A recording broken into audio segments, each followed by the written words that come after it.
So briefly, this morning we're going to do a little introduction. I'll introduce our GSP family, staff. Well, you all are part of the family too, but the administrative family.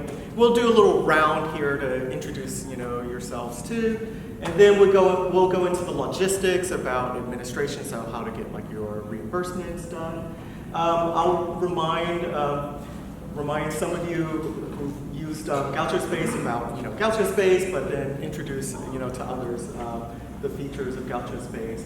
And then we'll have Ryan talk about resources, and then we'll have a little two-person panel to discuss their previous experiences being GSP mentors. So first, I'm Dr. Carlos Nash. I'm the Director of the Graduate Diversity Programs for the Graduate Division, and GSP now is sort of like fallen into my area. I'm very passionate about mentoring. I'm very passionate about graduate education, and the two go hand in hand. So this program, I'm really, really proud of this program. And so you'll hear me always talk about it everywhere I go on campus. Then we have Michelle Johnson, who most of you may have interacted with either via email or if you're a previous mentor, you definitely know where to submit your receipts to. Michelle is the Assistant Director of the Graduate Diversity Initiative. She's also the UC Lead Statewide Director, and so she also deals with bridge programs during the summer, in particular with UC Leads. And then we have Ryan Sims, who's over here. Ryan is the Associate Director of Academic Services and is also the Grad Div Special Academic Counselor. If you have never met Ryan before, please meet him now. He is a wonderful resource in the Graduate Division. He takes care of all these issues that students can run into with their program. So for example, that dreaded P3 status, right?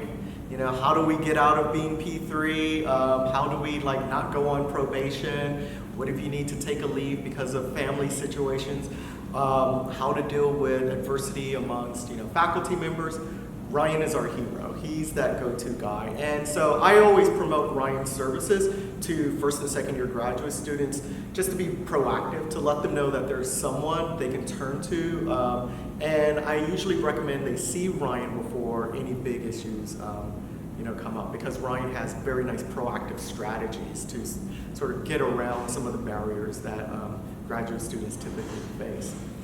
And new to our family is Sam Del Castillo. They are the graduate peer stationed in the Graduate Student Resource Center, and in particular they're the outreach and diversity peer. So some of you may see Sam in different workshops that may involve the LGBTQ community. They're very proactive with promoting LGBTQ issues on campus, and then also offering workshops on pronouns. So hence, if you've noticed, I added pronouns. I'm a big proponent of that too. So one of the things you'll see on Gaucho Space is that there will be a directory of all mentors and a directory of all graduate scholars, and there will be an option to offer your pronouns. It's something I encourage, but if it's something that you're not comfortable doing, that's fine too.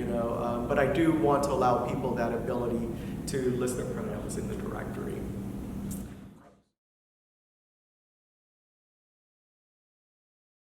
So as you know, we're meeting once a month with your mentoring families, and there is an option to add a meeting one time before the holiday break. And that's some feedback that we've had from students in the past, is if you could get the mentors trained a little earlier so we can start meeting a little earlier.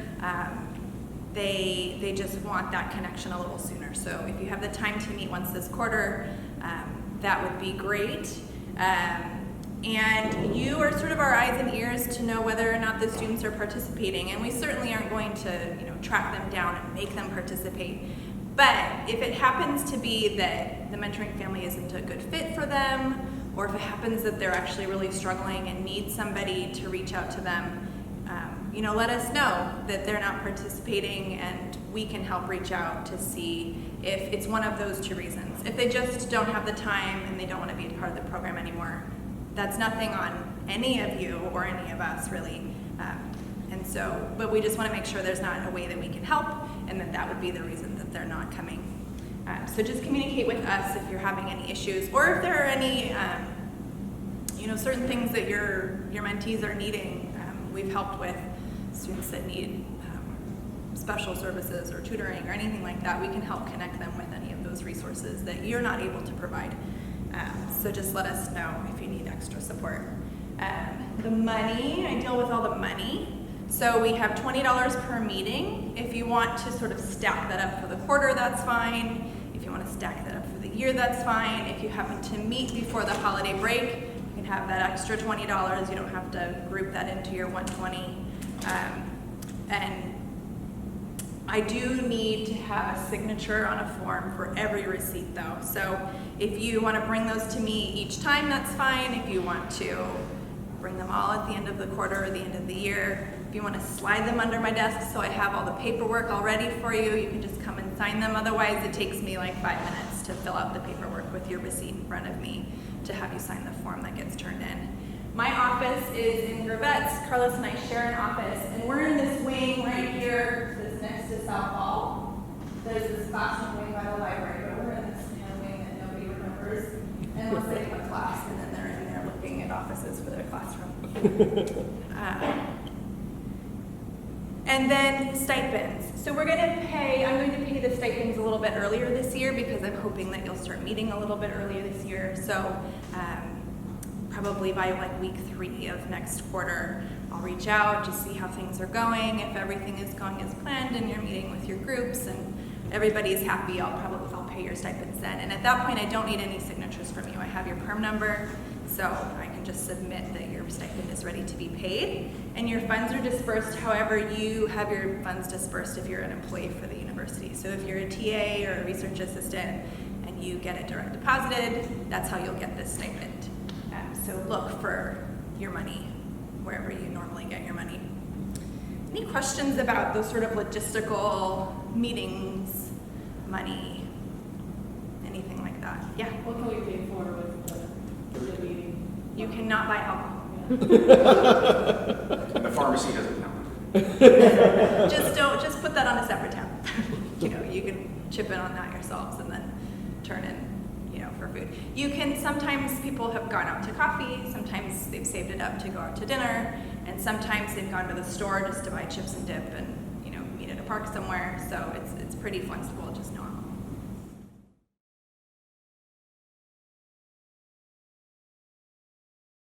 Part of the resources available is a Gaucho Space site where there will be lots of wonderful information. First of all, announcements to GSP.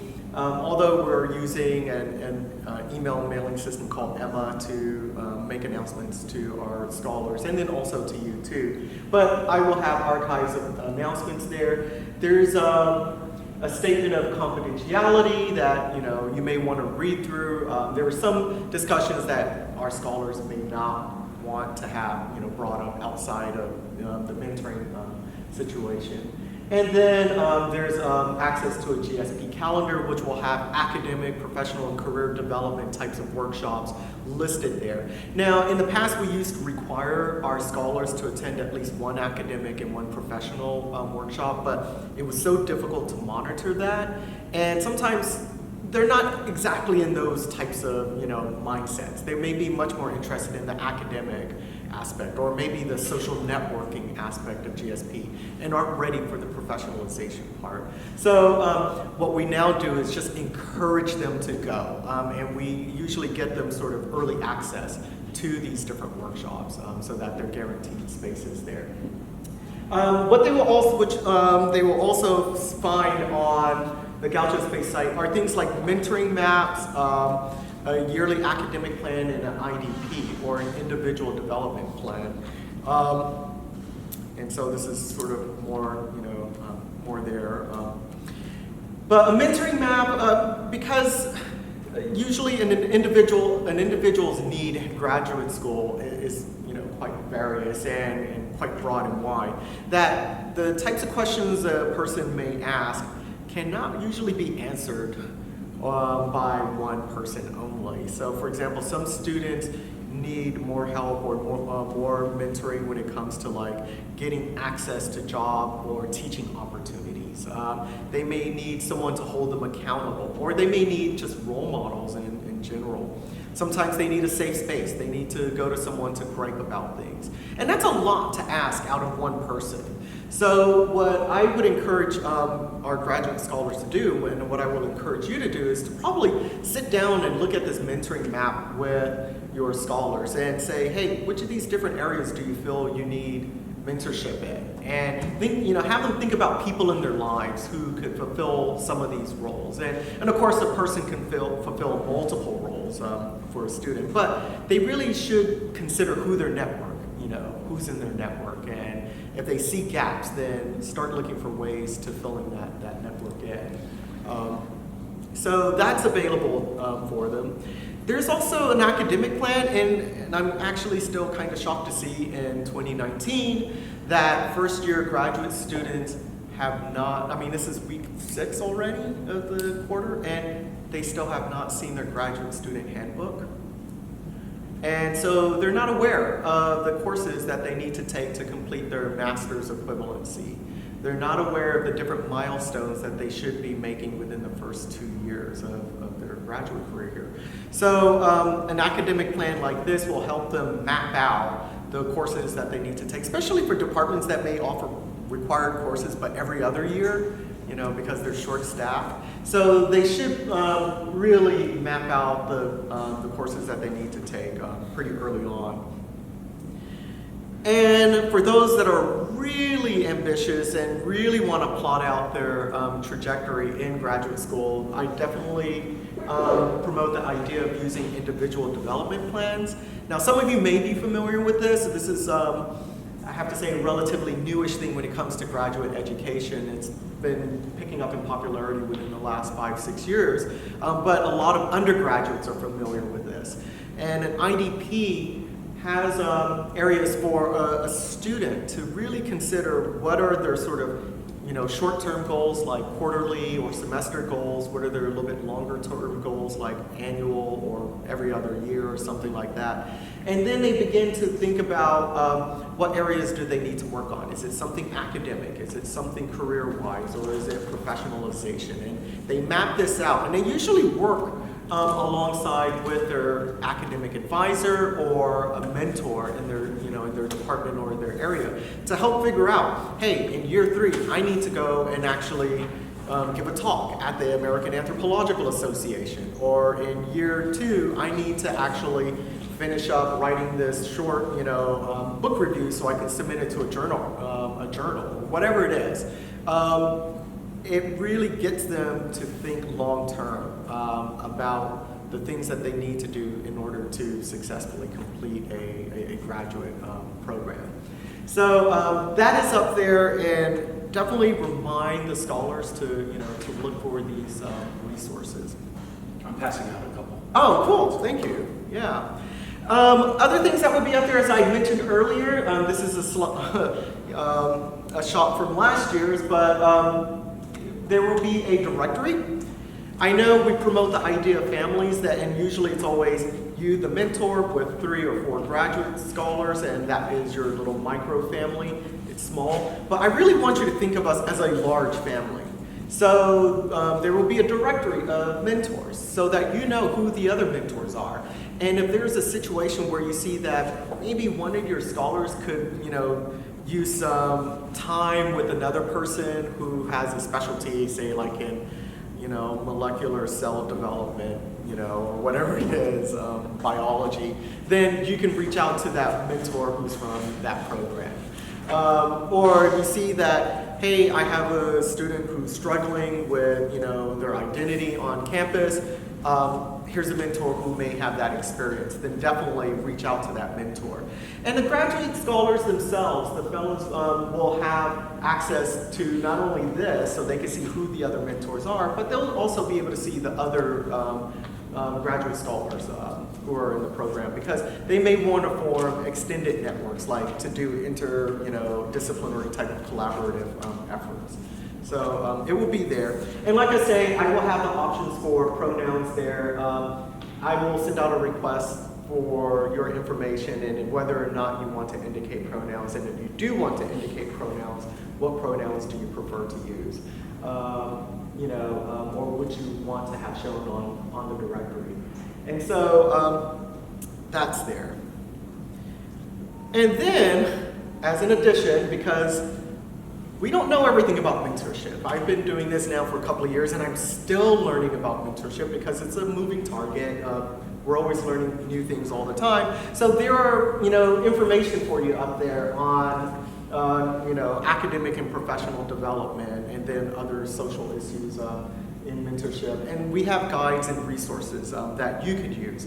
However, one person definitely I'd like to keep promoting is Ryan. Ryan is a specialty in this. And if there's situations that you're having with a particular scholar and you feel that it's getting a little bit above your sort of understanding of what they need, this is where Ryan, is able to step in. Definitely I would recommend reaching out to Ryan if you see that a particular scholar may need a little more help. I definitely work with the scholars themselves pretty closely, especially when it deals with climate issues. So if they're facing some type of microaggression in their department, or if they're feeling uncomfortable because of the language being used by certain, peers or sometimes faculty members, I tend to handle that stuff. And so always feel free to reach out to me too. You can find me in my office in 2308 with Michelle. You can reach out to me via email. You can stop me anywhere on campus. I'm always willing to listen. So.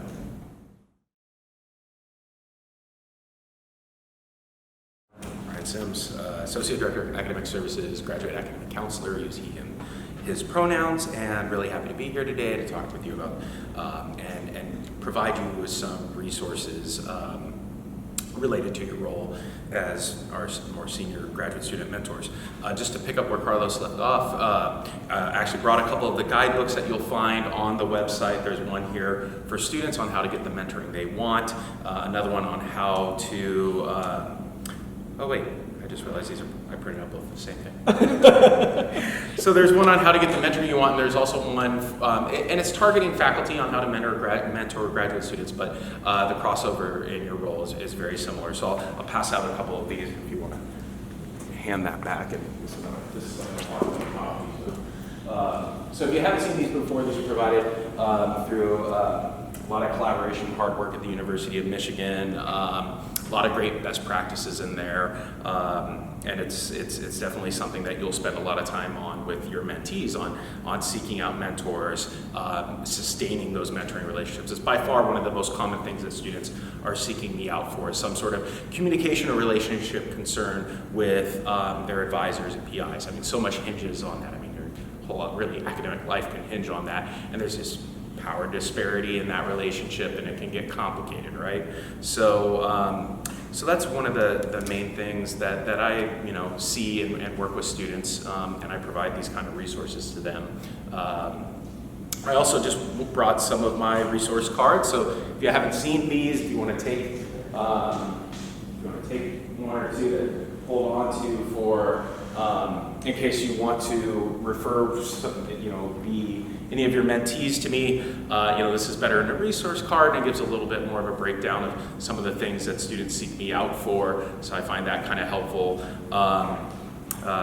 I should point out, and I didn't do this the last time we presented, but just to kind of flesh out a little bit more about the things I'm seeing and the things that I'm doing on a regular basis in case this comes up in your work, I kind of came up with my top 5, these are the most common issues and situations that I'm encountering in my work with students here at UCSB. And the number 1 is stress management and mental health issues, which are frankly kind of a lot of times one and the same. Unhealthy stress management will sometimes lead to depression and anxiety.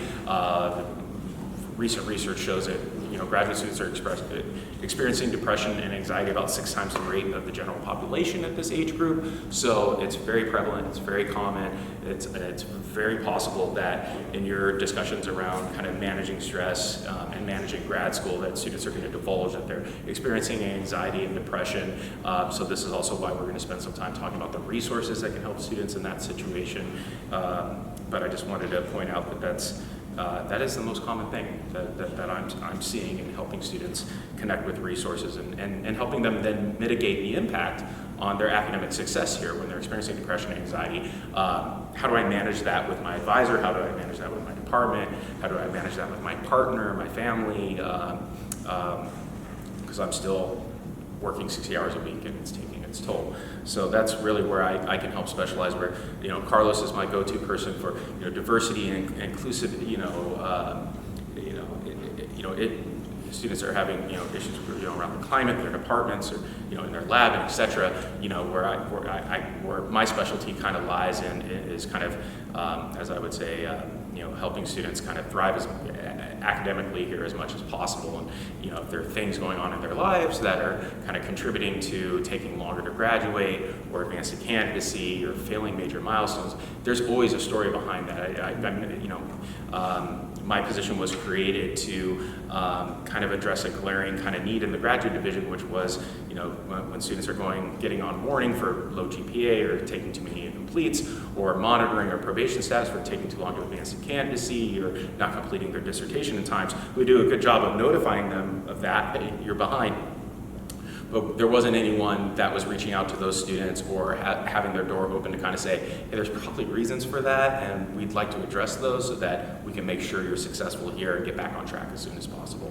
And that's really my role. So in addition to the stress management, mental health issues, the second most common thing that I'm encountering and helping students with, and if you want to refer your mentees or if you want to seek me out yourself for help in these areas, is just communication, relationship issues, and problems, usually with students' PI. Third most common is just academic success and progress issues. So as I just alluded to, warning, monitoring, probation status, and all the reasons for that.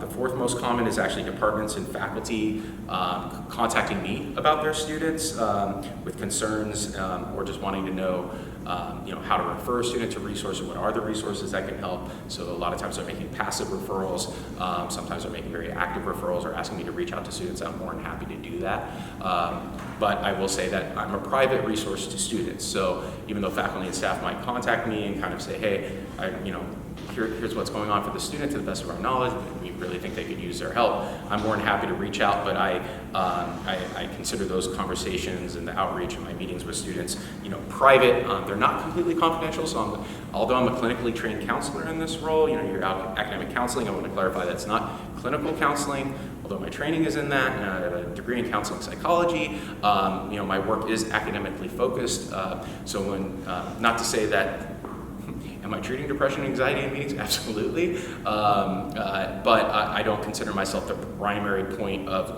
support for a student that is experiencing that. So I have a team approach. I have contacts in every student affairs office on this campus. So it's financial issues, I'm on the financial crisis response team. If it's stuff related to registration, I have a contact at the registrar. If it's stuff related, whatever it is, even alcohol and drug programs, I have a specific counselor that I'd like my graduate students to be seen by, and they're seen in student health versus the E-Hall where all the undergraduates are, which you wouldn't walk in if you're a graduate student having alcohol or drug issues. So I've kind of thought this out. I have a really good support team here. And so whatever the concern is, usually, I have some specialized resources for students. And then the last is work-life balance issues, problems, dealing with burnout, and then reestablishing kind of healthier boundaries and rebounding from that once the burnout kind of sets in. Okay, how do we get back on track? Sometimes I'm working with students to just give themselves the gift of taking a break from school, hitting the pause button on things. School, there are options to deal with family emergencies, to deal with medical issues. So whatever might come up, it's very easy to feel like there isn't a lot of options to deal with whatever students are dealing with here, and that's just because Carlos kind of hit on information is kind of everywhere and it's very diffuse, and this is a huge bureaucracy, and there's all these kind of silos of information and resources. I can be, for graduate students, I consider my role to kind of be in the know about everything that might impact a graduate student or might help a graduate student. So consider me your first kind of stop towards seeking resources, support, information outside of your academic department to kind of deal with whatever might be on your plate. So I stay busy in that regards, but I'm actually very readily available to meet with students. A lot of times I meet with students the same day they contact me or the next day. Usually if there's any delay in meeting with students, it's because you guys are so busy, and I try to be as flexible as possible as that goes.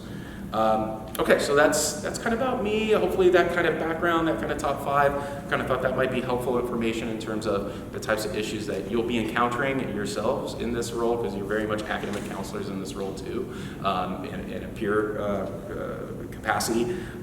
Something else I put together that I thought might be helpful is kind of a list of topics for meetings. I thought this might be useful. And it's really centered around these topics for meetings. The idea behind this is that you're really going to be helping students identify their needs and connecting them with resources in these kind of following areas. So go ahead and just kind of...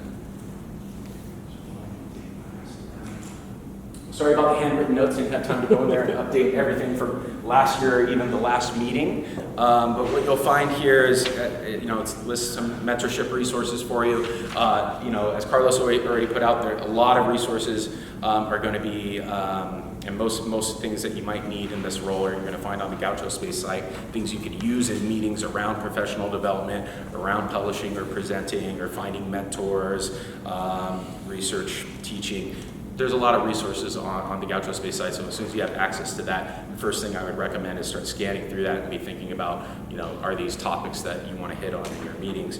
And then on the flip side, I tried to take some time to kind of flesh out a little bit of the more commonly used campus resources that you might be referring to, especially if a student is struggling, with some information there about counseling and psychological services, student health, which at student health is not just, it's a pretty comprehensive clinic over there in terms of offering social work services. I already mentioned the alcohol and drug program, urgent care, health and wellness is based out of there.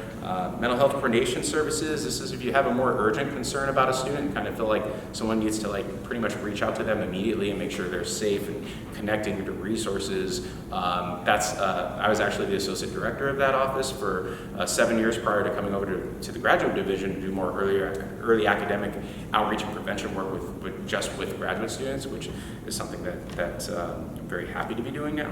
But this resource is still there for some of the more urgent, when your primary concern for a student might be their mental health and if they're getting enough support for that. I'm always available to do that. Like I said, I did that for 7 years. I kind of feel like I probably have a better approach in my old office in terms of, nuancing that communication and just, I'm more than happy to connect with graduate students if your primary concern for them is their mental health. And I don't really care how you refer students to me. It could be a passive referral. It could be like, hey, if you have their permission for me to reach out to them, I will do whatever I need to do to get the student in front of me, and I'm happy to have you refer students. If you're ever is it okay to do this to get them to see Ryan? Yes, would be my answer to that. Disabled students program. And so, you're more senior students. A lot of you have maybe interacted with these resources yourself, so I don't want to lecture you on them so much as I just kind of want to ask if anyone has any questions about any of these resources or topics. Just open it up to you in that capacity. So if you want to scan those, if anyone have any question about the information that's on there. Some things that came up last time, and just raise your hand if you have a specific question, was, what are the confidential resources versus the, less confidential resources? I use the term private. I'm a private resource, which is actually a more accurate statement. So, any meetings I have with students, anything they're sharing with me through the course of my, employment as the graduate counselor it's private. It's protected under FERPA, which is has to do with, basically the privacy of student records. Which means I can only share that information on a need-to-know basis. And since I'm a student advocate, need-to-know for me is pretty high. I would never meet with a student and they share that they're having difficulty with their supervisor, and then if their supervisor contacted me a couple of weeks later and said, hey, I'm having difficulties with the student, acknowledge that I know their student. That no students would come see me if that happened, so that can't happen. So it's kind of common sense, but there are certain things around federal law and campus policy that require me, I'm a responsible employee because I'm a private versus a non-confidential resource, or versus a confidential resource, meaning that I'm required under cameras, as Child Abuse and Neglect Reporting Act, required to notify, the Title IX office in the case of dating, domestic violence, things that are disclosed, as are you. So that's usually a question that kind of comes up. So I'll circle back to that in a second. And then the other thing is, the federal law as it relates to the Clery Act, and so crimes on or adjacent to campus. When those are divulged to me, I have to pass that on to the Clery compliance officer with the UCPD. But pretty much, what I primarily want students to kind of know, and I think it's okay to share this with them, is that pretty much you can keep these conversations private so much as they don't create any kind of concerns for their safety or the safety of others. That's a pretty good, panacea of responsibility that you have. But that piece around the responsible employee is something, and it's in that privacy statement that's on there, so that you can go ahead and take a look, and that'll kind of clarify the policy. We have a brochure about what it means to be a responsible employee, and who you have to share information with.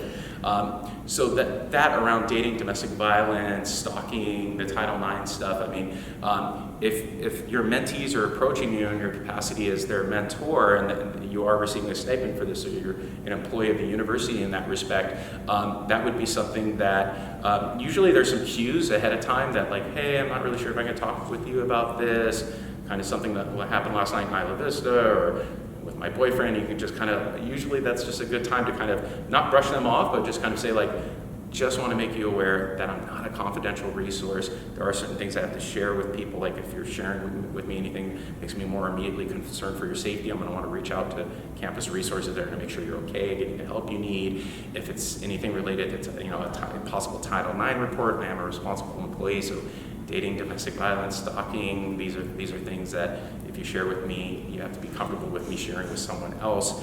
And if they just go, oh, I didn't realize that, then the next step I recommend is saying, yeah, no, that's totally fine, I understand, I respect your privacy. The primary person I think it would be helpful for you to connect if it's anything related to Title IX is the CARE office within the Women, Gender, and Sexual Equity Program. It used to be the Women's Center. It's still technically the Women's Center on the first floor of the Student Resource Building. That's where students that have experienced any form of dating, domestic violence, stalking, etc., in these Title IX umbrella issues can get completely confidential and advocacy kind of related support. So they're not pressured to do anything with that information other than find out and make an informed decision about what reporting they want to do, if any. So it's really the best source of referral and connecting students. They have it's 24/7, 365. One of their advocates will answer that phone. So that's a resource that will be there for you. I don't know if I spelled it out, the number on here. Oh, no, I didn't. So I listed where they are, but they do have that 24/7 referral line. And so sometimes I just pick up the phone there and be like, if you're interested in connecting, let's just call and let's find out when you can be seen today. So that's kind of what I recommend there. So that you can see that's a stark difference between like, oh, I don't deal with that. Like, don't tell me. Like, we want to make sure that they're aware of all the support, aware of all the resources, and aware of all their options to address that, because it's very disturbing behavior and issues that no one should go through alone. Okay, other things about confidentiality or resources, topics for meetings, etc. that are here. I mentioned CARE is one of those confidential resources. CAPS, when students are meeting with their counselors, that's something where if it's confidential, you need a express written permission,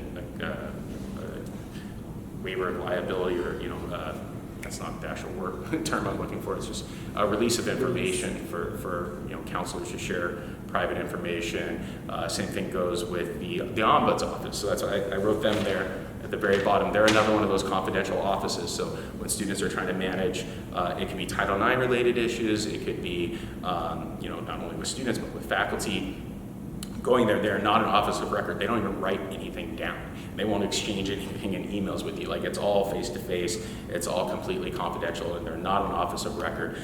So, students dealing with conflict, pretty serious conflict sometimes. The ombuds can be a resource. They actually offer mediation services. So I've seen students and their faculty or departmental leaderships and students sit down and try to resolve, indirectly, like grade conflicts or issues of bias or other things like that. That they're actually an office that will help facilitate trying to resolve those. Whereas I encourage students to come see me. I work with students to come up with an action plan, strategies to deal with whatever they're dealing with. And if that works, great. If not, they come back and we keep working on it until that issue is resolved to the best it can be. Sometimes that takes a long period of time. So I meet with students, sometimes one and done, more often a handful of times. Some students I've met with 50 times. Sometimes I have some students I've met with almost 100 times over the past 3.5 years, because that can just happen.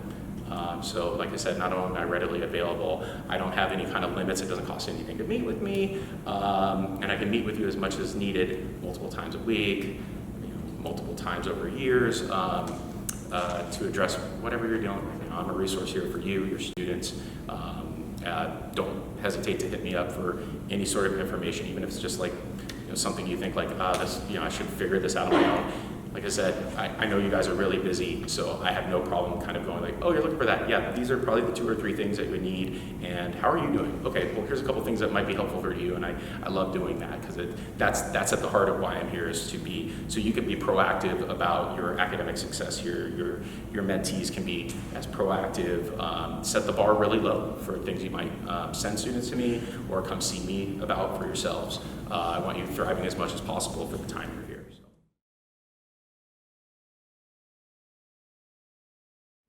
How did you get to know your mentees and what they needed from you, right?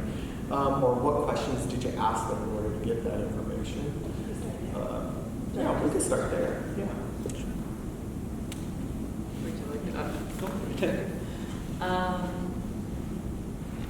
So I've taken to, okay, so this is the question of how do we get to know our mentees. So I've taken to emailing them a little bit ahead of time. So in the past, we always met in the winter quarter, but we're going to try meeting in the fall quarter since that seems to be one of the aims of the program now. I try to email them ahead of time to ask what kinds of mentoring they're interested in, so that we have at least some plans for what we might have around our first conversation. It's typically because they've already had a quarter, they're also usually in a position where they have a sense of like things that are working and things that aren't working in their program at this point, or they might have started asking some questions they might not have known to ask or look for when they first kind of came in. So that's usually what I do. I start just by figuring out like, well, what's been going on for you? What program are you in? How have things been going? Ask personal questions, ask academic questions. So you just try to figure out like what is life like. Do you have enough food? What's your housing situation like? Are you able to get transportation to and from campus? Just to see what kinds of resources are needed and who to put in touch with. Well, it's not, my experience is not any more different. But I would say that I kind of like to do it personal. I'm not big at, we get so many emails, and doing the whole email thing, and it can be even more somewhat impersonal or imprecise, whatever we want to say. So, and during our first meeting, I really do just ask, just tell me what's going on, what is your experience? And I think that the number one thing I ask, the first thing is, why are you here? Like, where do you see yourself? Do you want to be a scholar? Do you just want to get your degree and maybe go into a non-academic job? And that's the pivotal question that guides the conversations, the meetings, the topics we're gonna discuss. Because I like to do in our meetings, I like to do workshops. For instance, our next one with my family, we're gonna do submitting an abstract proposal for the most important conference in your field. So I want it to be practical. I want it to be useful on the more intellectual level, and it's and right away, you know, I see the response, you know, if one of the family members says, well, you know, going through this, or then we talk separately, or if they want to share, we share with the whole family.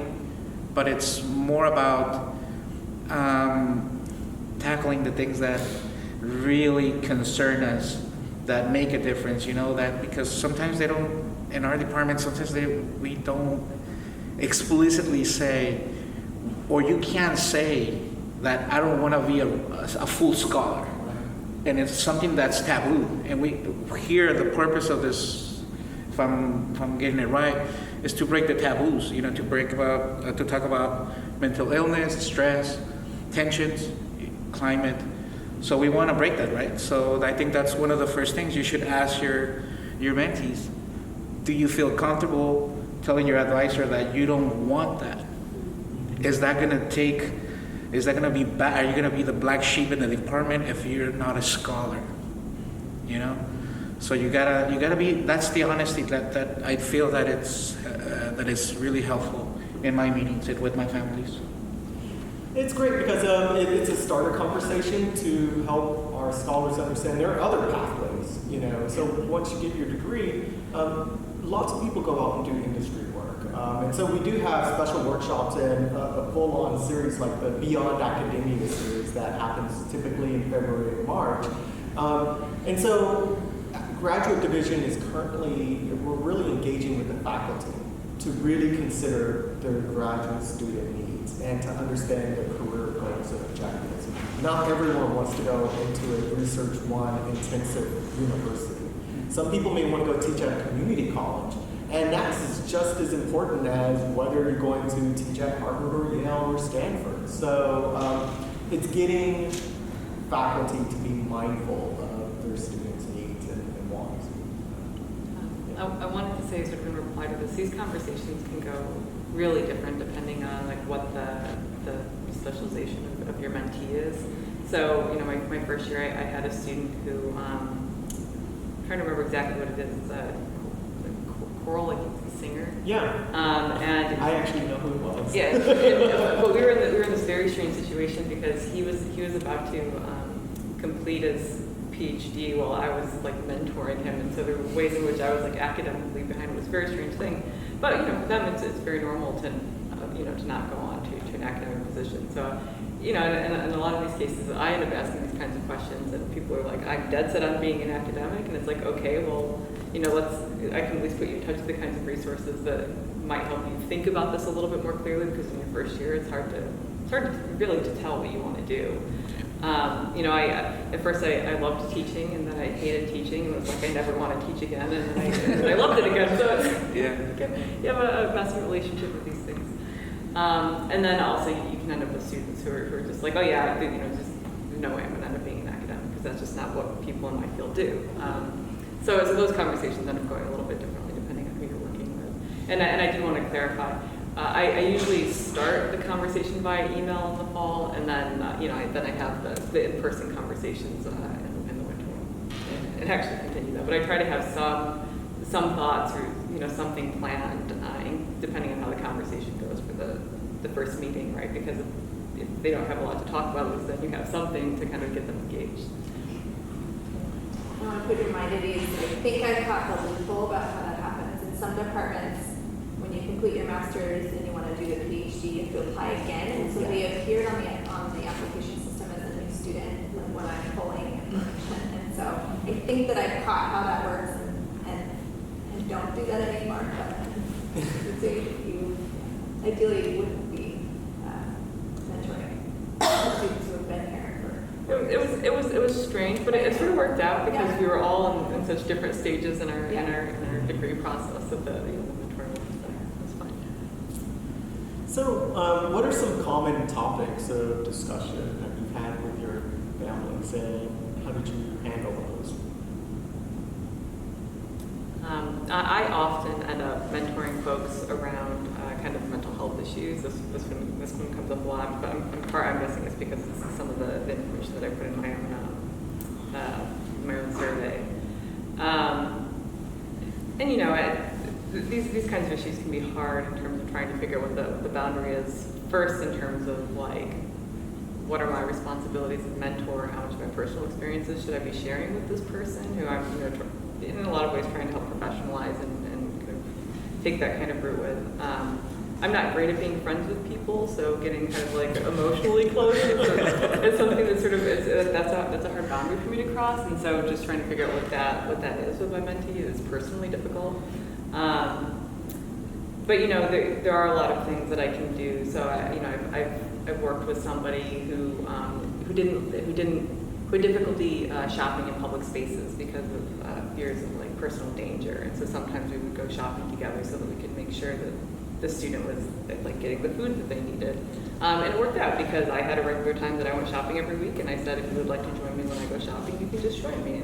And that was something that worked out pretty well for a little while. So just trying to come up with practical solutions for problems that students are dealing with that didn't push on my boundaries, but also worked out for helping them manage something they were dealing with. So that was a nice position to be in. Yeah, definitely. One of the main topics I think that comes up is again with the whole career, what's it called, the guide, according to every department. And believe it or not, we have to admit ignorance. We don't know our requirements. Like the palm of our hands. We don't know that. I have to tackle this requirement by this time, or maybe I should do this before. And sometimes we focus so much on seminars and taking classes and having the perfect 4.0 GPA that we forget about the other things. Yeah. We forget about, and that's and I tell my members, my family members, yes, that A really matters, but that's not, don't be crushed if you get an A- or a B+. It's not the end of the world, believe me. And I think that when we talk about requirements and milestones, I speak from my experience, because I was so driven, to advance intellectually and academically in my field that I present like maybe at 6 conferences each academic year. I have a strong presence, so that caused me to get behind on my writing. My program was like great. This guy is showcasing his work, he's getting the funding he wants. But then the other problems were like, whoa, you didn't meet this requirement. Well, now you're in a monitoring status, and that really matters. And your advisor or the faculty, we have to think that they have millions of other things. They're not going to constantly remind you that you have to do this. And so I think that we have to step in and always ask that very basic question. And I say, for this quarter, what is the main objective? Forget about your A's on your papers. What is the objective? Are you going to do this? Are you going to take for example, in the Spanish department, we have a translation exam. You have to prove that you can read and translate another language other than Spanish. So people forget about that. I'm going to do this quarter. And just those basic questions, regarding each department. It's so funny, linguistics, I graduated from linguistics here many years ago, and we had to do 2 languages, and I forgot about that. One language I had basically an ace up my sleeve. It was German, because I spoke German. And so I didn't tell the department, but it was one of those things. It's like, okay, I need another language here, give me German. But you know what? It's practical. You have to be. You're not. If you encounter that problem, you have to. You're not going to start taking courses. You have to do what you have to do, and that's part of advising. That's part of mentoring, working with what you have. And I think, you did the right thing. Kind of related to some of the points that you were making too. This is something that I always sort of knew, and then it's only now that I've been on the job market where it's sort of really solidified for me. mentioning like trying to get A's and stuff like that in your papers. So, one of the most important transitions from leaving undergraduate and going into graduate school is that grades sort of stop mattering in the same way that they did before. Because before, you were getting the good grades in order to get into graduate school or do whatever. Once you're in graduate school, really the grades are about sort of impressing the instructor of the class so that instructor can eventually write good letters for you. Yeah. That's the only purpose of getting an A. So you don't need to get an A in every class. You need to get an A in the classes of the 3 people who are going to be writing your academic letters. So that's one thing. So thinking about what's the purpose of getting this grade in the first place. The purpose is to impress your letter writers so that they can do this. But there's also lots of other ways of impressing your letter writers by like presenting at lots of conferences or getting your work published or being able to showcase that you really understand the material in other ways. So focusing on the grades is sort of a besides the point kind of consideration when it comes to doing well. You need to do well enough to not go on academic probation, but in terms of what the value of the grades are, it's really sort of different. And then the thing that I learned going on the job market is that nobody cares about your no one asks for your transcripts, or at least they haven't for me. And so maybe the norms are different in other disciplines, but actually no one cares what your grades are. They want to know what your publications are at that point, right? And so if you spend all your time kind of focusing on these grades, then your chances that you're kind of focusing on the wrong thing. And so something that's helpful in terms of mentoring is, just as you were saying, so this is your point, is helping them focus in on what's the actual aim of all of this. What are you trying to do? Because we don't need to waste our time stressing over one set of things when your aim is to do something completely else. So were there any issues? I what you're saying on that. I just want to say like that's a lot of what I work with students on as well. That's so well said, and just not the person who wants to follow that 4.0 here, but faculty will give an A even if they think you should have failed because they just don't want to do it. Faculty grading is very inflated on this campus a lot of times anyway. So like I just kind of want to point out the grades really don't say much. The faculty member that gives you an A might go for a letter and like, I actually really wasn't impressed with your work. That grade is just not equivalent to like what they think your aptitude is or really even how well you might have done. Just in my experience, but it's doing this work long enough and speaking with other faculty that have never been right. Oh no, they totally called my class. I'm like, we gave an A. Oh yeah, right here. The one thing I wanted to follow up on what Sherry was saying is that knowing the people you need to impress. That's the important part. Very well said.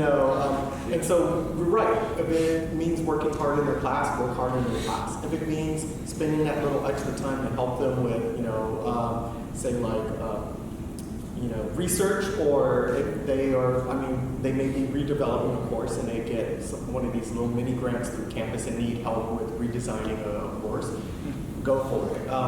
Knowing who to impress, get that done, and continue on focusing the bigger goals that we're trying. But so one last thing, also related to the arbitrariness of grades.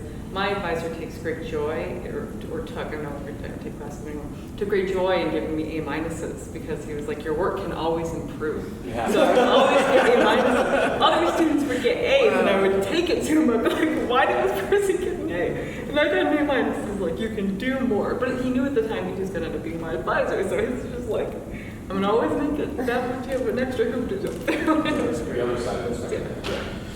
Yeah. So seeing that we're actually almost running out of time, I wanted to open up to the floor real quickly to see if you had any questions of our panelists. Otherwise, I will throw one monkey wrench question. So. I have a question. So both of you have been in the program for a few years now. Have you ever had mentors that kind of weren't responding as much as you would like to, and how did you kind of navigate through that? Like family members? Yeah. So I had that. I think that after the first meeting, you get to know that each member has different needs. Yeah. And some of them are very clear about them. Like, oh, I think this was going to be more about funding directed, or it was going to be about emotional support and stuff like that, which it is a big component. But at the end, they decide that, they don't want to be in. I ask very explicitly, are you interested? Because after 4 emails, or just not showing up to the meetings, or, it's just, you just have to ask.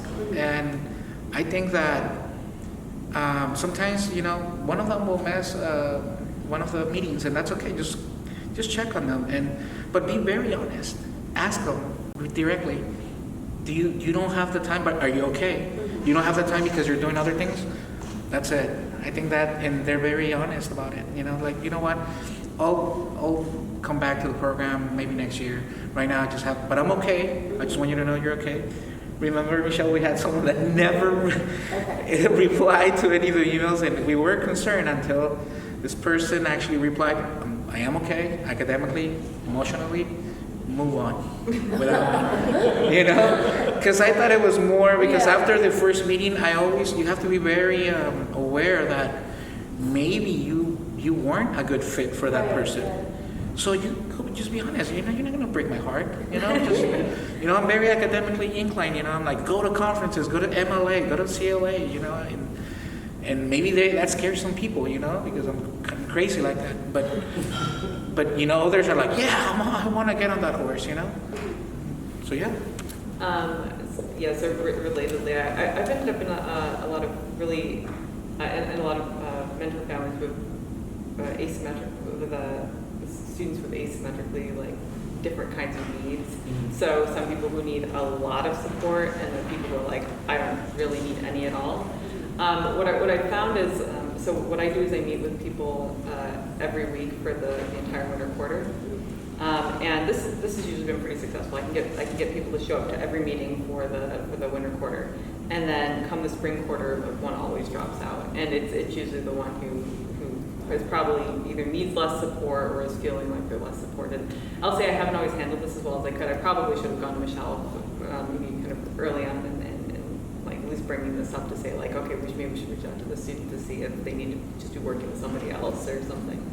So I'll admit, I don't think I handled that as well as I could. So I would say, if you have a student who's not being in contact, do the thing I didn't do, which is try to talk to Michelle, because I'll reach out to them and they'll be like, I'm fine, it doesn't matter. And it's like, okay, so you sure? And they're like, yeah, I'm just not gonna show up anymore. I'm like, okay, that's fine. But I probably could have at least passed it on to get the question of would you like to be mentored by somebody else or something like that, because.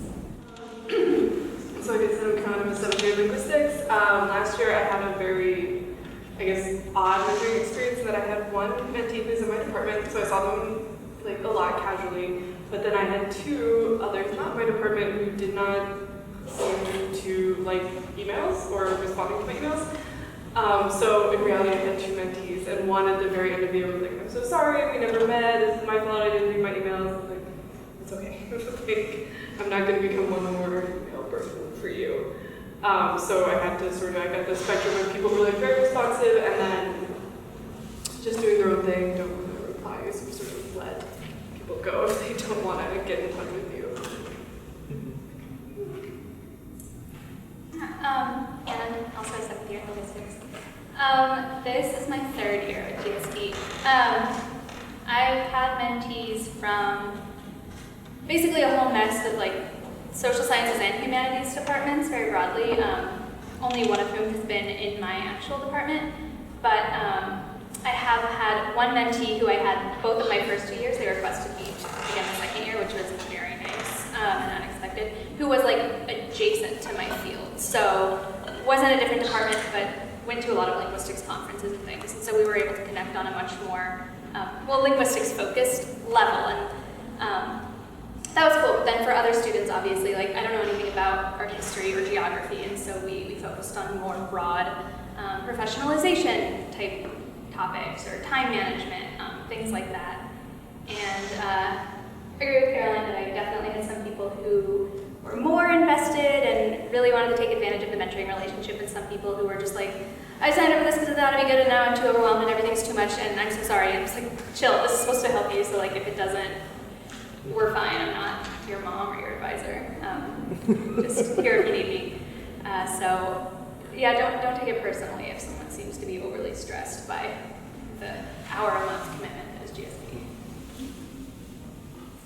Yeah, I can definitely relate to what you guys were talking about. This is my 2nd year with GSP. So last year I got paired with 3 people, and 2 were not in my department, but I actually found I could connect with them the most. 4 people. 1 got added later. So actually the 3 that were not in my department, I actually met with the most. And I think partially because we discussed a lot of LGBT related issues. So we kind of had our LGBT mentoring family. And I think we were able to really work on these issues, kind of more the social side, although I was able to advise a bit on like advisor relations, pairing, tailoring your graduate path to what you want your professional life to be. Like if you don't want to be an academic, how do you kind of prepare for the non-academic outside world? And then the one in my department, I unfortunately couldn't meet with her as much. I think just simply overwhelmed with everything, and then GSP is another thing. But I think we were able to chat kind of about really departmental specific issues because physics doesn't have a lot of women, and so at least we were able to work on that. Very true. So I kind of want to kick off the conversation by posing 2 questions. One, how do you deal with non-responsive mentees? I guess I tried to think about, I think like a lot of people have email anxiety, so I tried to think about what would make me the least miserable in this interaction, and so I would send like an email at the beginning of the quarter, and then sort of once a month, and the one mentee responded like eventually, and so we were able to work out a meeting in the end, but I realized like sending too many becomes a point where you're just going to make someone feel bad for not doing like what they think is like their job or their responsibility. So I just send a final one that's like, hey, I don't know if you've gotten these emails, don't worry about it. Here's other ways of getting in touch with me, and kind of let it go, because I think that this person is an adult making their own decisions about email to some extent, so I shouldn't like be in their inbox every single day. Sort of what I ended up doing, and then I assume the person who never got to me is thriving in their chosen life path. So, that's what I hope anyway. Some people like texting more, so I check in at the beginning of, the second year. My first year I learned the lesson. But like at the beginning of last January, or whenever I set up my mentoring relationships, I was like, do you like to text or do you like email better? And then I just differentiated based on who liked what. Because I also extremely hate emails, so I was happy to just be like, hey, let's meet, next week. Tell me if you have a conflict. So that helps. Also, for some people, meeting in person seemed to be a really big burden, or like the logical burden of scheduling just took up too much executive function. And so I was like, if you would like, I will do an hour-long individualized reading of something. Like, someone had a conference abstract they wanted to submit, and they needed a pair of eyes on it that wasn't their advisor. And I was like, I will spend an hour digitally workshopping this abstract with you via email, and like making comments and sending it to you, and then you can like send it back to me in lieu of a meeting, and that worked really well. Yeah, I think you guys described it really well, kind of like the no pressure, and also how can I help you in an alternate way if email doesn't work out, or like being physically there. Everyone got back to me eventually, but some people felt really bad they hadn't responded fast, so I was like, don't worry about it. It's all good.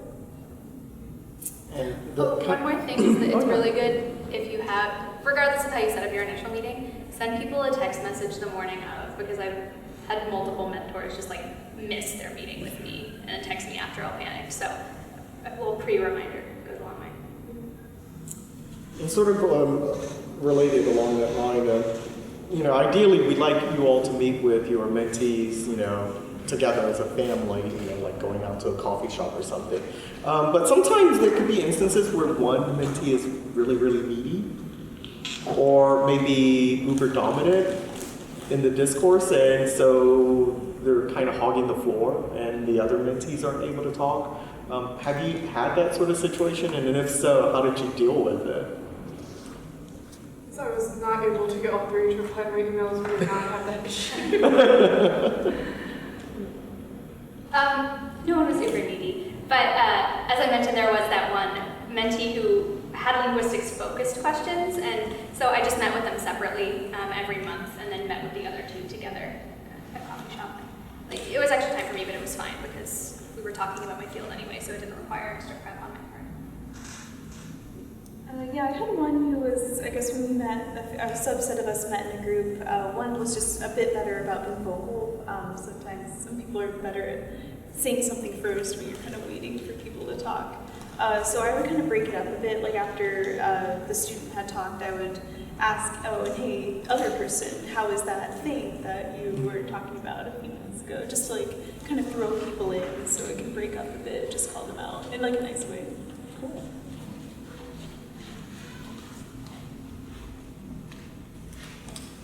Open up the floor to questions. Oh yeah, absolutely. Hi. Okay. Can I just ask questions? Go for it. Okay. So, what did you guys, I guess, outside of the culture center, really that was brought up, what did mentees really want to talk to you guys about? Like, what, especially because they're out there, feel, what do they feel comfortable about?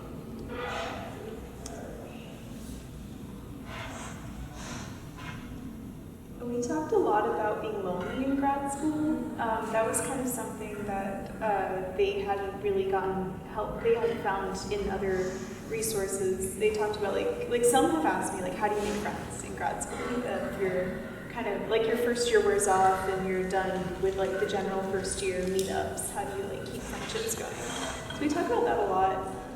Another thing that's a common theme is advisor relations, like what's normal for my advisor, what's appropriate behavior, and what's my appropriate behavior, and how do I know when our relationship needs work, how do I work on it with them. The one thing that all of my mentees were able to supply, something they wanted to talk about right off the bat, was social issues. Also, my group was sort of LGBT themed, and so they were just like, I'm new in town, where's all the gay stuff? And so I was able to give them a list of various events and groups and things. But then on the more academic side, first years are often so overwhelmed by the transition to grad school that you're like, hey, so like what kind of resources do you need? They're like, I don't even know what kind of resources there are. I don't want to know what's a resource even. And so I tried to just do little like probes, like, so what has your program told you about like milestone timelines that you have to reach? And a lot of people would be like, nothing. I was like, okay, so that's like Carlos was saying, this is where we need to show you how to read a department handbook. Or has your advisor ever talked to you about submitting an abstract for a conference? And if they said no, then we focused on that. So just probing all the various areas of academic success that you as a candidate have learned are important. But as a first year, when I think back as a first year, I was like, I had no idea that I was supposed to be thinking at age 21 how to set myself up for success on the tenure track job market. And if I had somebody who was currently on the tenure track job market being like, here's what I wish I'd done 7 years ago, just things to think about, I would have really appreciated that. So yeah, think in those areas, like service, conferences, stuff like that. I think for me, part of what it was just like saying, like just letting it all out, being like, this is what I'm doing, this is what I'm thinking about, like just giving them some place to word vomit, like, and then be able to sort through and be like, oh, okay, this is what I'm doing, and then pulling out from that, like, this is something I'm really worried about. I don't know how to address this particular issue. So the issues were person specific, but sort of the mode of doing it was the same. We did just start talking.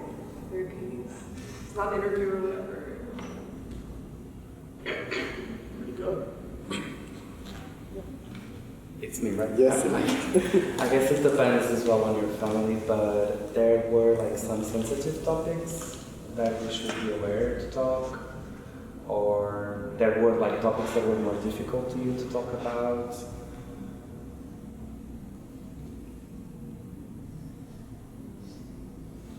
Or that wouldn't feel to make you comfortable, I don't know. Nothing made me uncomfortable.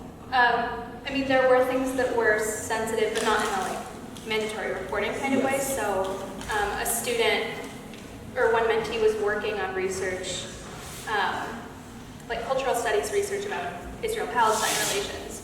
And we had a long conversation about, you know, as a scholar in this field, what are some of the minefields that you need to be aware of as a first year, and how to negotiate that in your public presence, like on Twitter versus at conferences.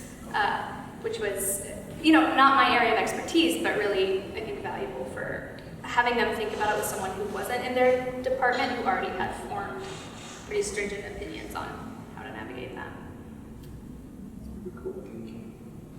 Also, one of my mentees was dating someone else in their department and then broke up with them. And just another grad student in the cohort, and so that was like, okay, how do I help someone through this kind of academic personal situation, which is pretty difficult. I have a question kind of for you. I do not recall knowing about this program when I started at UCSB. So It's 4 years old. This is only 4 years old. This is our 4th year. Okay. But How do students reach, or how do students become mentees for this? Like, how does this recruit mentees? Very good. So the program is set up in a way that we basically harvest information as soon as they SIR, or they sign an intent to register at UCSB. So, you know, remember you apply and then you get accepted, and you have to write that thing before April, whatever it is, usually April 15th or something like that, to say, yes, I will become a graduate student at UCSB. I promise to be there in September. At that point, I work in conjunction with Michelle to look at 840 something odd, or 850 individuals, based on things like, I'm really concerned about women in the STEMs. And the fact that there are a lot of departments, so physics is a good example, where there are fewer than 25% women in the STEM. So that's one community that I work closely with. Another is especially our LGBTQ individuals, and even more so our trans community. I look for things like undocumented students sometimes. Look for, there are all these other variables that I look for, and we send out personalized invitations to them. This year's a little bit different because I was insistent on getting people signed up so that very early in the year that I can greet them, or we can greet them before the university starts up, the academic year starts up, because I wanted them to feel like they had a safety net and a network of individuals whom they can rely on immediately. And so there's a personal invitation list that goes out. Sometimes we do double check with departments to say, if you feel that there are incoming scholars or students who may benefit from this type of mentorship program, please refer their name to us and we'll look into it. Sometimes even mentors who may have done recruiting for their department and know an individual that may benefit from the Graduate Scholars Program, they will refer that person to us too. But is that pretty much what you were looking for, or? Yeah, I was intrigued. How was the recruitment? Yeah. I have a couple of questions. One sort of in line with this idea of recruitment, and one about like the mentor meetings. I was a graduate scholar my first year, and I'm wondering if it's even like efficacious for us to have this information, but if like the sort of logic or thinking around our families and how you understand them being sort of like aligned. Does that make sense? Yeah, absolutely. Because I can tell you the theme that your mentoring family is kind of based around. Okay. I think that's also a good question for you, is to how did you sort of find out why your students joined the program, or what they were hoping to get from you? Yeah. How did you start that first meeting? So when we first met, or before we first met, I sent them an email with some suggestions of what we would talk about, and I kind of wrote things like, think about what you want out of mentoring, and I gave a few examples, like, would you like to work with me on social issues in grad school? Would you like to work on LGBT stuff? Because I knew my group was mostly LGBT, and I knew I could help with that.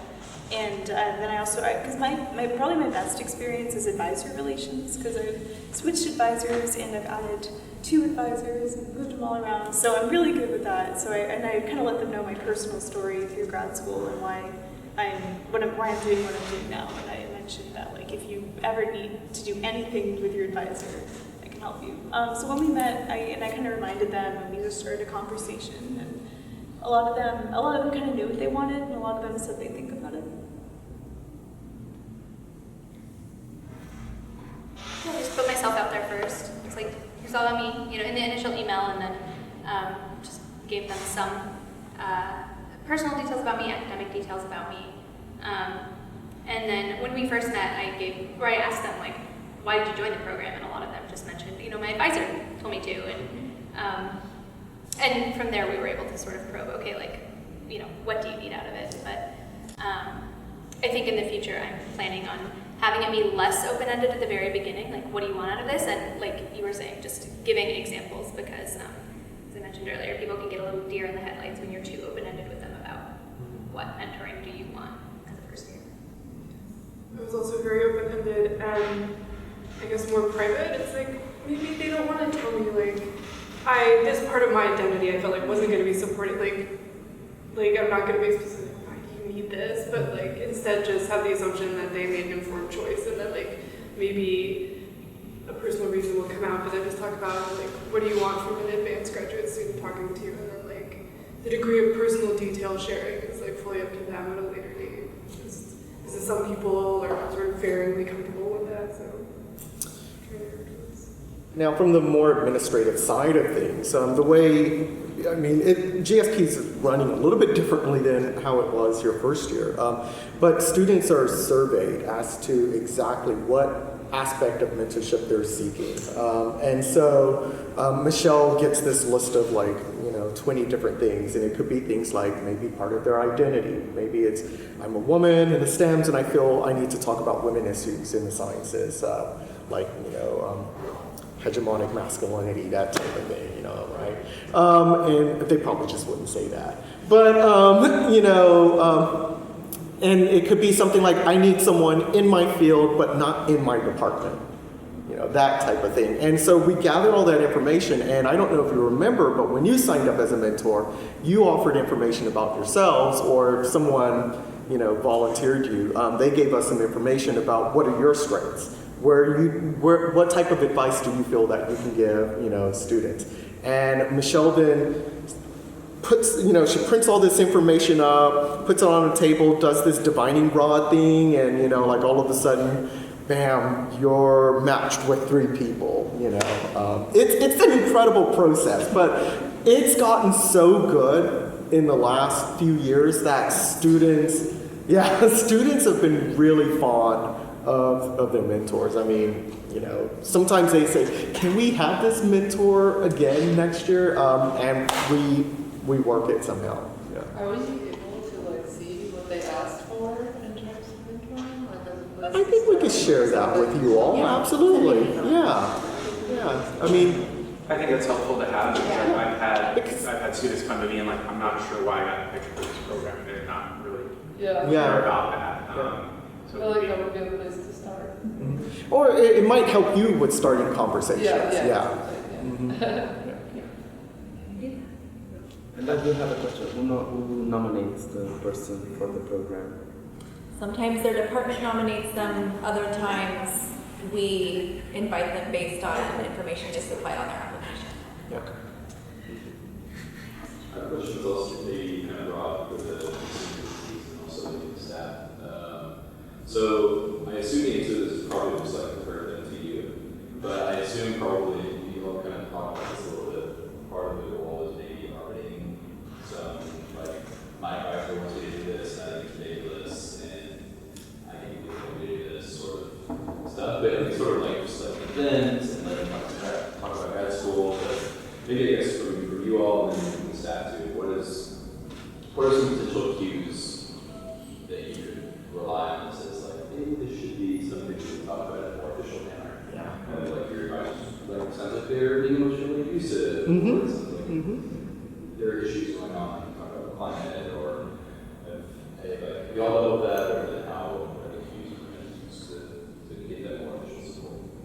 Absolutely. So have you all had to have a difficult discussion like that, or? Not that explicitly difficult, so it wasn't an issue that I necessarily need to go to higher office, but when it's out of my department, I guess my first thing is always, is there someone close in your department that you can talk to, or like in the department in question that you have these issues? Because then it's like, who's the most effective person to talk to? Because I would know, like in linguistics, if XYZ happened, like here's who you should go see. But I guess what my advice was, like, do this for yourself, but ask someone, like, is this normal for this program? Like, if I address this professor directly, or, what are they gonna do? And then get some more, like, unofficial information about who the best person to go to would be. And then from there, maybe they didn't have to direct anybody to higher services, but it's often like, what are the people's personalities like? And then there's maybe something you can do if you're out of the program. Now, from my perspective, sometimes usually students will be referred to come to talk to me about these sort of climate issues, and so I'll have a discussion with them, and I would be looking for signs of like depression and anxiety that a situation may be causing, and that's where I would definitely start calling in Ryan immediately. But if they're not at that point, then I start having them document things, sending themselves an email whenever an instance may happen, and then follow up on them, and would start looking at their documentation to see if that is there a pattern going on? Is their advisor maybe out of bounds? And then I'd start setting up a plan with having them meet up with Ryan at that point. So. Yeah, some of the more complicated stuff, you just encourage them to like talk to more people about it, because you're getting some peer feedback through this group, and you can get a faculty and kind of a staff perspective, from Carlos, I've never been faculty, but I work with students a lot on kind of working with the unrealistic demands on your time and attention as a graduate student, or reestablishing healthy boundaries with your mentors and things like that. Sometimes a faculty perspective, even within the department, can be available through the diversity officers. Do you want to talk about that? So every department has a faculty member who's listed as the diversity officer to the graduate division. And so I'm trying to think if I know. So for linguistics, it would be Lowell Simmons. For communication, I think it is Jennifer Cam, probably. And so I kind of know, I think Scott Shell was the one for chemical engineering for a while. So I kind of know, faculty members to whom that I can refer students to talk about these sort of things. And then that individual will either report back to me about, maybe performing some type of triage, or we'll create some type of strategy to support that student. Is that info available? Because I don't know who's in my department. For Spanish and Portuguese? It's on the website. It might be buried a little bit. Yeah. Within the diversity pages. I think there is a link to a PDF of the diversity officers page. And as a matter of fact, when I update the Gaucho space, there will be a listing up there, because the grad div site will be revamped in the next year, and it is buried, it's hard to find. But I want you all to know who these diversity officers are, so that you can refer students to reach out to them.